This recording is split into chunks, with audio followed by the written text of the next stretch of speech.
जय हिंद फ्रेंड्स, कैसे आप सब लोग। एक नया आईपीओ आ गया है ऋषभ इंफ्रास्ट्रक्चर लिमिटेड, जिसके बारे में आज हम थोड़ा देखेंगे कि इसको भरना चाहिए नहीं भरना चाहिए।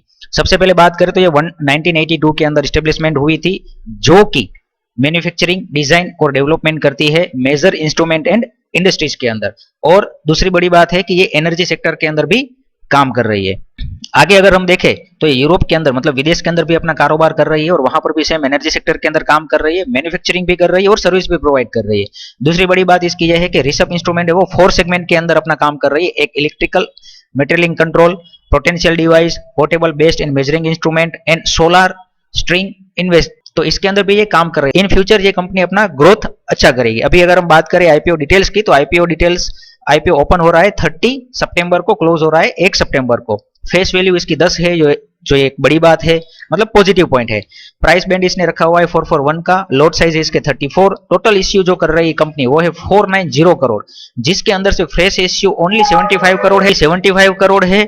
और ऑफर फॉर सेल 415 करोड़ है। जैसे मैंने आपको लास्ट आईपीओ डिस्कशन में भी बताया था कि अगर जब फ्रेश इश्यू ज्यादा होता है तो मैं उस आईपीओ के अंदर अपना एक्टिविटी ज्यादा करने के बारे में सोचूंगा। यहाँ पर आप सोचिए 490 मतलब राउंड फिगर 500 करोड़ का आईपीओ है और उसके अंदर से 75 करोड़, जस्ट लाइक दिस के 15% का ही फ्रेश इश्यू है। तो ये एक बहुत बड़ा नेगेटिव पॉइंट है इस आईपीओ के लिए।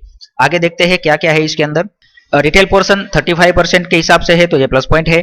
दूसरी अगर आगे हम बात देखें तो प्रॉपर वे में ये आईपीओ ओपन होगा 30 अगस्त को, क्लोज होगा 1 सितंबर को।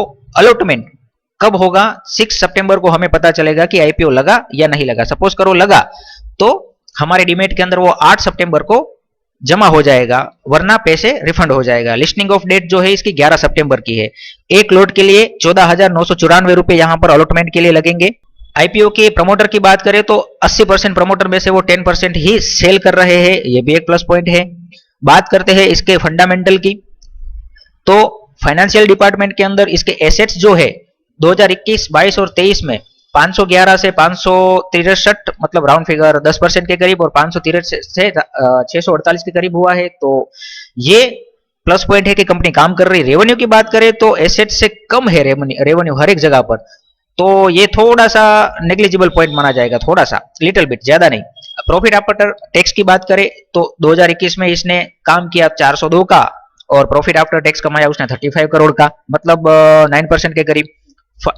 402 से 479 हुआ और उसने प्रॉफिट टैक्स आफ्टर कमाया 49 के करीब, राउंड फिगर 10 10.5%। और 2022 में से 2023 में उसने रेवेन्यू जनरेट किया, कंपनी के ग्रोथ को, एसेट्स में भी उसने बढ़ावा किया, लेकिन प्रॉफिट आफ्टर जो टैक्स है वो same to same, near about same to same 49.69% हुआ। तो ये यहाँ पर मार्जिन इसने ड्रॉप किया हुआ है काम करते टाइम, जो इसने मार्जिन था वो आगे कैरी फॉरवर्ड नहीं कर पाया है ये, तो उसकी वजह से ये भी थोड़ा नेगेटिव पॉइंट माना जाएगा। अभी आगे हम देखते हैं, पी इसका 33% है, आरओई 12% है और आरओ से ही 13% है, ये भी नॉर्मल ही है। पी एक्चुअली ज्यादा है और ये नॉर्मल है, तो ये नॉर्मल बात। और आगे ऑब्जेक्ट की अगर बात करें तो ये जो है कंपनी वो अपने नासिक मैन्युफैक्चरिंग यूनिट के लिए जो पैसा आएगा उसको वो यूज करेगी। अगर मैं बात करूं तो इसको भरना चाहिए नहीं भरना चाहिए, तो मैं मल्टीपल लोट में अप्लाई नहीं करूंगा, मैं ओनली और ओनली 1 लोट के अंदर ही अप्लाई करूंगा और मल्टीपल अकाउंट में भी अप्लाई नहीं करूंगा, क्योंकि जो सेफ साइड ट्रेडर है, जो सेफ साइड एक्टिवेटर है, वो इस आईपीओ को ना भरे तो सही है। दूसरे आईपीओ भी आ रहे हैं अच्छे वाले, तो उसके अंदर आप अप्लाई कर सकते हो। जो सेफ साइड ट्रेडर है वो ना भरे, बाकी ये डेफिनेटली भर सकते हैं, बट ओनली और ओनली 1 लोट के हिसाब से ही भर सकते हैं, इससे ज्यादा नहीं। यहाँ पर इसने डेप्ट पे करने के बारे में नहीं बताया है, नहीं बताया मतलब वो डेप्ट पे नहीं करेगी, जो उसने लोन लेके रखा हुआ है उसको वो पे नहीं करेगी, तो ये इसके लिए एक प्लस पॉइंट है। और बाकी जो अपना जनरल पर्पज है उसके लिए वो काम करेगी। तो ओवरऑल देखा जाए तो इसके अंदर मार्जिन ज्यादा नहीं है, उसने 5 से 6% का हिसाब से जो लोन भी हर साल उसने बढ़ाया हुआ है। दूसरी बात, इसका business sector well and good है, प्रमोटर होल्डिंग है वेल एंड गुड है। वैल्यूएशन जो है एज पर कंपनी जिस टाइप से आईपीओ ला रही है 10 फेस वैल्यू पे 441 रुपए के हिसाब से, तो वो थोड़ा सा वैल्यूएशन ऊपर शो कर रहा है। ओएफएस और फ्रेश इश्यू की अगर हम बात करें तो वो उसके अंदर बहुत ही ज्यादा डिफरेंस है, जिसकी वजह से ये इस आईपीओ के अंदर नेगेटिव पॉइंट माना जाएगा। मार्जिन जो है वो नॉर्मल है। अगर सब्सक्रिप्शन की बात करें तो ये आई थिंक 20 to 25 गुना ही फिल हो सकता है, उससे ज्यादा फिल नहीं होगा। अगर लिस्टिंग की बात करें तो ये सेम अगेन 15 से 20% के बीच में लिस्टिंग हो सकता है, एज पर इसके calculation of margin and face value and जो लिस्टिंग प्राइस उसने रखा है वो। तो वीडियो अच्छा लगा हो तो प्लीज आगे शेयर करिए और थैंक यू, जय हिंद, जय भारत।